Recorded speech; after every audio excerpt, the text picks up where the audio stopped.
E olha só, então vamos começar aqui nosso giro de notícias de hoje, dando destaque para o Flávio Dino. Sim, ele voltou ao noticiário ontem porque defendeu o fim efetivo do orçamento secreto.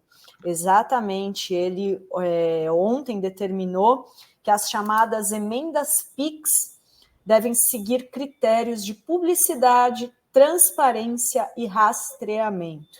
Essas emendas PIX foram criadas em 2019 e ficaram conhecidas pela dificuldade na fiscalização dos recursos. Isso porque os valores são transferidos por parlamentares diretamente para estados ou municípios sem a necessidade de apresentação de projeto, convênio ou justificativa na prática. Ou seja, não há como saber qual função o dinheiro terá na ponta. É assim, manda o dinheiro. E agora, com a decisão do Dino, essas emendas só poderão ser liberadas pelo Executivo se determinadas exigências forem cumpridas. Essas emendas do orçamento secreto são as RP9. A gente separou aqui um trecho da TV Justiça, onde explica, onde o Flávio Dino fala sobre essas emendas. Vamos assistir. Convocou a audiência depois de receber denúncias nos autos do processo de uso indevido das emendas de relator e de novas modalidades de orçamento secreto no Congresso Nacional.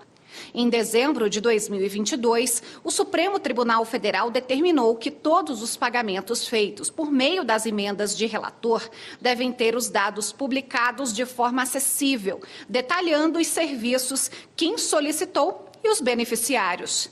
O prazo estabelecido pela Corte foi de 90 dias. O ministro entendeu que há controvérsias que precisam ser esclarecidas em torno da transparência e da publicidade dos gastos. Houve o cumprimento desta determinação do Pleno do Supremo, no que se refere aos anos de 2020 a 2022? A segunda questão dela derivada. Os restos a pagar de emendas do relator geral, RP9, dos anos de 2023 e 2024, estão atendendo a esse comando, o que foi executado, portanto, posteriormente à decisão do Supremo? Esse é o segundo ponto. A terceira questão é esclarecer se houve a migração de uma parcela das verbas antes classificadas como emenda de relator para as emendas de comissão, uma forma de burlar a decisão do Supremo, mudando a nomenclatura. Não basta mudar o número para mudar a essência. Se não é possível uma execução privada de recursos públicos com opacidade, sob a modalidade de RP9, do mesmo modo, isto é vedado sob qualquer outra classificação. Então, a terceira questão objeto desta audiência. Os mesmos parâmetros fixados pelo Supremo para a RP9 devem ser cumpridos em relação à RP8. Porque, se na RP9 é preciso cumprir a Constituição no que se refere à transparência ou publicidade e rastreabilidade, por idênticas razões, tal como fixado no acórdão do Supremo, é preciso atender isto também em relação à RP8. Participaram da audiência o PSOL, autor da ação no Supremo, representantes da Advocacia Geral da União, da Câmara e do Senado, do Tribunal de Contas da União, da Controladoria Geral da União, da Procuradoria Geral da República e das entidades interessadas no processo. Vai lá, Rovai. Que eu fico entusiasmado vendo o Dino, Dri e Glauco. Me dá saudade daquele Dinão das massas lá no meio super Dino, né? No Congresso, sendo sabatinado e jantando com... Ele comia com a mão, ele não usava nem talher ali, comia com a mão, sabe? Misturava arroz com feijão e os caras tudo com aquela cara de o que eu fui fazer aqui? E o Dino tá tendo agora mais elegante, tá? Aliás, eu achei que ele emagreceu, hein? Achei que ele emagreceu. Será que ele está tomando Ozempic também, que nem aí a maioria... Né, não, ele não está com cabeça de Ozempic. Não está com cabeça de Ozempic. Né? Então ele deve ter parado de garfar, diminuiu o tamanho do garfo dele. Ele tem uma afinada, tal, elegante, parece cabelinho ajeitadinho, tá bem o Dino. E essa questão é absurda, absurda. Teve alguém que colocou aqui de forma muito clara, onde já se viu, quer dizer, eu vou pedir os meus impostos também, opacidade para pagar. Né? Então, você pode... Emenda, você não, para onde vai, o que fez com o dinheiro. Isso é uma loucura, isso tem que ser absolutamente controlado. A gente está passando por esse purgatório do período Lira, mas espero que na hora que mudar a Câmara dos Deputados, essa eleição é decisiva, que algumas coisas retroajam. Entre elas, esse absurdo, que haja um nível, é difícil, né, esperar isso desse Congresso, mas algum nível que o Supremo pressione esse Congresso tem que recuar em alguns avanços que foram feitos sobre o poder de outros setores, entre eles o Executivo. E outros poderes, perdão. Antes de passar para o Glauco, só uma informação que o Flávio Dino também ainda fixou um prazo de 90 dias para que a Controladoria Geral da União realize uma auditoria em repasses dessa modalidade em benefício de ONGs e entidades do terceiro setor entre 2020 e 2024. Então, vai vir coisa aí, né, Glauco? Não, vai vir e precisa vir, Dri, porque assim, a gente está tendo, na verdade, da gestão do Eduardo Cunha na presidência da Câmara, teve ali até um período menos pior com o Rodrigo Maia e agora voltou com o Arthur Lira, que é uma autonomização da Câmara dos Deputados e do Congresso Nacional de uma forma geral, porque o Rodrigo Pacheco fica quietinho, mas também o Senado utiliza dessa mesma falta de transparência nas emendas que a Câmara. Não só a gente tem recursos sendo destinados para diversos municípios, às vezes de forma desproporcional, sem saber onde vai ser gasto e de que forma, mas também aí a gente tem a imposição, né? Quer dizer, o número de emendas impositivas, né? A possibilidade dessas emendas impositivas terem que ser obrigatoriamente cumpridas pelo Executivo aumentou demais da gestão do Eduardo Cunha para cá. Então, na prática, né, quando a gente viu, inclusive, a estratégia do Bolsonaro foi essa, na verdade, de delegar o poder orçamentário, a chave do cofre, para o Congresso Nacional para poder permanecer no poder.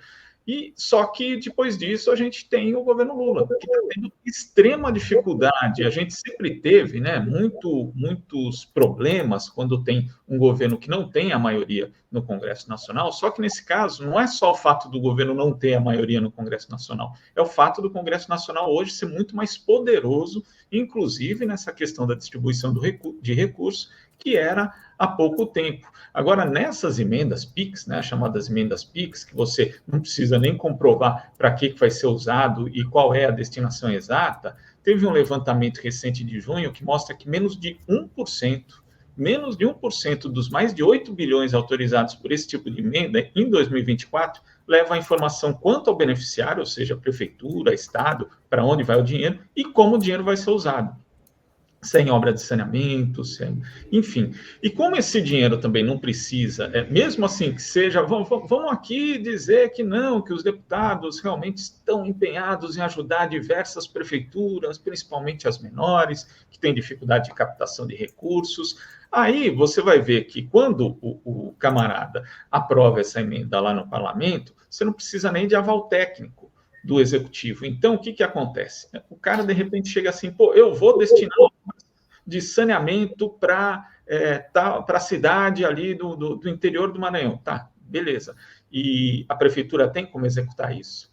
O governo tem como executar isso? Aí o deputado só vai dizer que mandou o dinheiro para lá, vai ser agraciado pela população, só que o dinheiro está lá parado, não serve para nada, né? Ou pior, está sendo usado para outras coisas e para outras finalidades, já que, inclusive, não existe uma definição de destinação nessas emendas. Então, é assim, quando a imprensa, principalmente, fica muito preocupada com a questão fiscal, né, principalmente do executivo, devia se olhar com muito mais cuidado e devia ser cobrado isso de uma forma muito mais efetiva da destinação dos recursos do legislativo, porque não adianta nada ficar querendo economizar, entre aspas, dinheiro de programa social, da área de saúde, da área de educação, enquanto está saindo dinheiro a rodo, sabe-se lá para onde, sendo usado de que jeito for.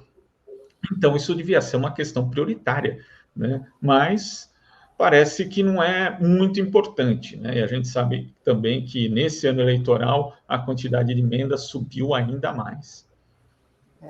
E nesse ano, principalmente, né, Glauco, que é ano de eleições municipais, sim, onde os deputados estão construindo sua base parlamentar, sua base de apoio para a reeleição, perdão. Eles estão apostando em prefeitos, né, principalmente aqueles que não são de grandes capitais, precisam de muitas prefeituras, muitos colégios eleitorais para se eleger, aqueles que não têm grandes colégios eleitorais, que são 70%, 80% dos deputados, eles precisam ter, às vezes, votos em 15, 20 prefeituras, e eles apoiam projetos nessas prefeituras com vereadores que, e aqui entre nós, muitas vezes não tem só o interesse político por trás, mas o econômico privado, né? As pessoas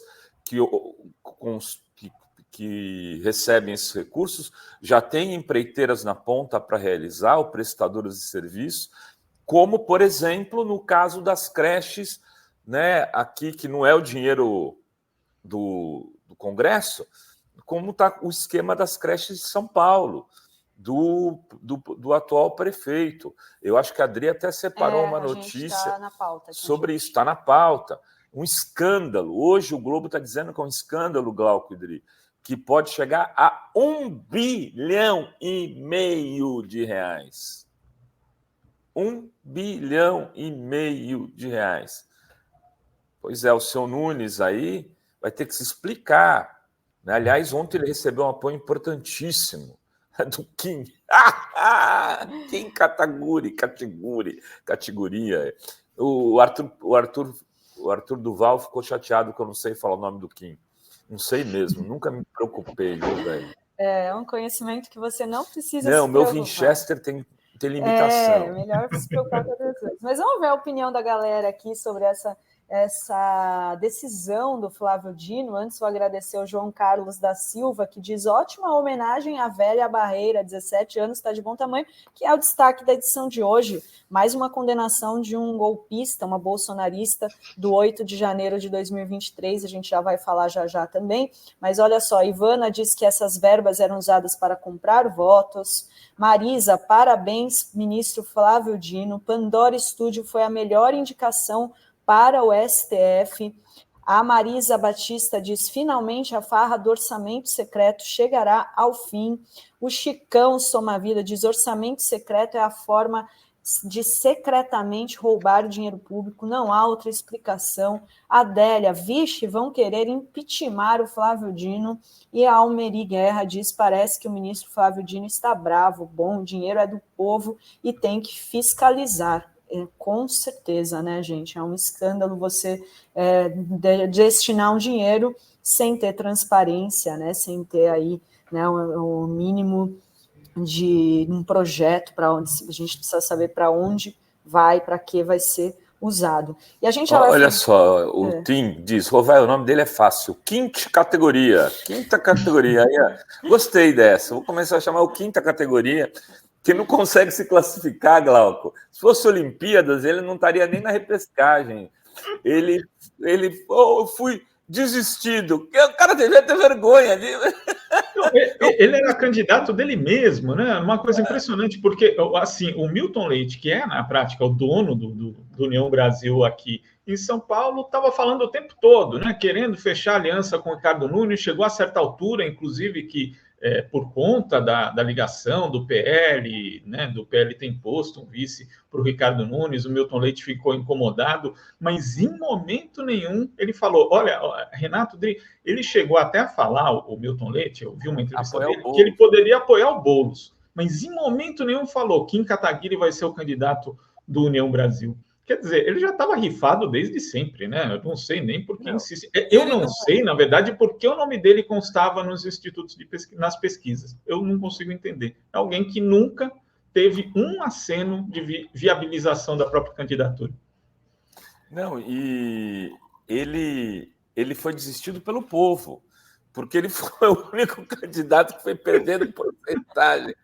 Ele começou com 9 e terminou, acho que na última, com 2. Olha, cara, o cara foi desistido. De fato. Ele é uma repetição em escala muito menor do Celso Russomano, né, Renato? Porque o Celso Russomano, a gente tinha essa coisa, né? Sempre começava com 30%, 35% e tal, ia minguando, chegava no dia da eleição 14%, 15%. No caso do Kim, foi muito mais acelerado. Não chegou a essa proporção, só chegou a 9% mesmo, mas nem terminaram as convenções, já estava chegando a 3%, 4%, 2%. Vamos lá, agora eles vão tentar eleger vereadores, deixa eles.